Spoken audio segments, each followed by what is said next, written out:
Hey guys, welcome to this week's episode of Ute Dash. I am one of your hosts, Sammy Mora. I am the sports editor of the Daily Utah Chronicle here in Salt Lake. And today, as always, I'm joined by my lovely co-host, Cole Bagley. Cole, how are you?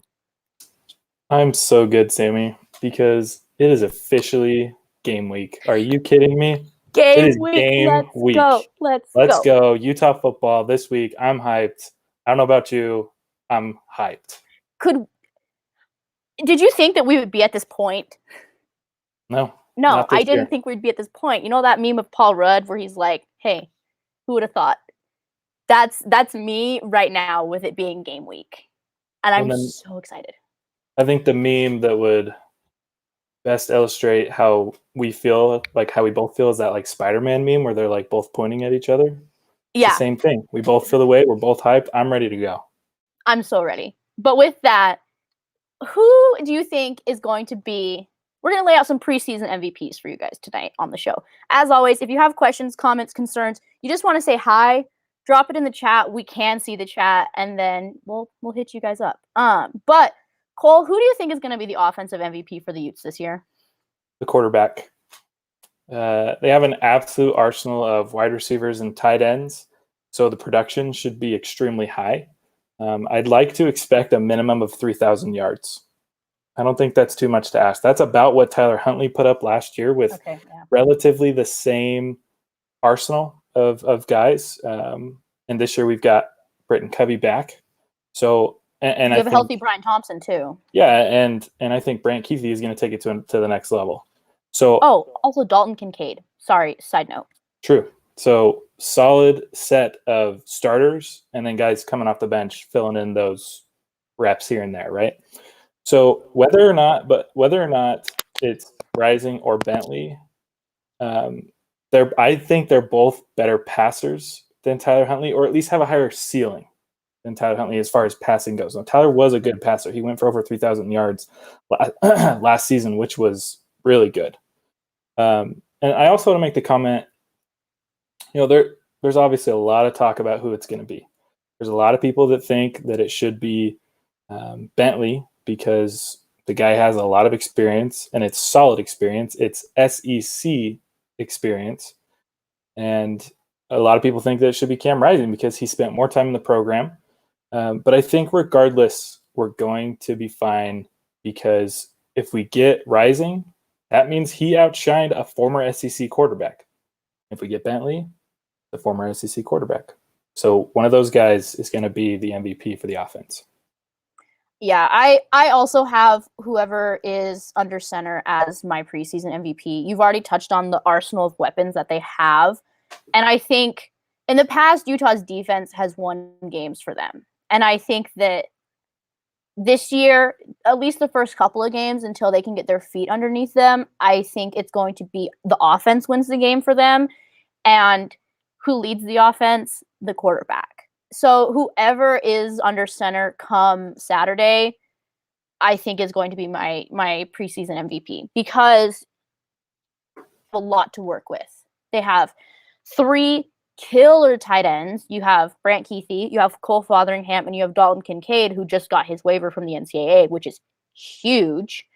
You have so many wide receivers. You have Covey, you have Thompson, you have Enos, you have Nakua, you have Parks. You have so many wide receivers to have at your disposal, and then adding on that, you have some stellar running backs.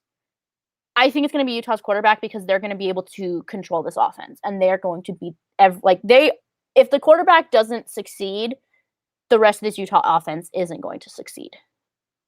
Yeah, I mean, these weapons are only best used if they're catching the football and if the football is being placed in their direction. So I agree with you, Sammy. It's going to be the quarterback. And what gives me a lot of hope is some comments that Coach Whittingham said in his press conference the other day. He said, the guy that we've gone with made it very obvious. He was very much so outperforming the other 2 guys that were up for the job. And they, as a staff, it was pretty unanimous and obvious with who they were going to go with. And so I just think everybody that's talking and debating about who they think it's going to be, just relax. We're going to be fine. We're going to be in good hands. Either way, it's great because if I've been on the Bentley train for You've been the a long time. captain. You've been the captain of the Bentley train. Absolutely, I have, and I'm proud to say that I have because I think he is a good quarterback. No, he's great. I like to look at how he played in the SEC for South Carolina was really good. He was going, over 2,500 yards for 2 of those seasons, a lot of touchdown passes, and Coach Witt was very aggressive in getting him to come to the university. As soon as he was in the transfer portal, he was in Salt Lake City meeting with Coach Witt, and he signed that day. He didn't go anywhere else. He signed that day. And so that's why I'd like to think it's going to be Bentley. But as captain of the ship, of the train, guys, let's get behind Rising if it is him. Because if it is, the fact that Witt would say something about him, if that's who he's talking about, that he made it completely obvious. If he's making it completely obvious that he's that much better than a senior quarterback who played in the SEC, and Rising's only a sophomore, we're not only set for this year, but for the next 2 seasons. Yeah, and as always we say on this show, in Witt we trust, because we do trust the man. So whoever's working on that t-shirt for Cole, you can also make me one. I wouldn't object to that. But we'll wear them on the show. We will wear them on the show. If you make us a In Witt We Trust shirt, we will wear them. Anywho, let's flip it over to the defense. There's so many question marks. Cole, who's your defensive MVP? Devin Lloyd, a.k.a. the new mayor of Sac Lake City. As a sophomore... That's a hot take. That is a hot take. As a sophomore, he put up 48 solo tackles, 43 assisted tackles, 11 tackles for loss, which resulted in 55 yards, and 6.5 sacks, resulting in 41 yards. And this was playing right next to Bradley and I and Francis Bernard, and yet he was still making an impact on the defensive end. I think it's now his turn to step up as the leader of the defense and continue the tradition of talented pass rushers at the U. I have 2 defensive MVPs for the preseason. I also have Devin Lloyd as one of mine because he's a beast. He's a monster.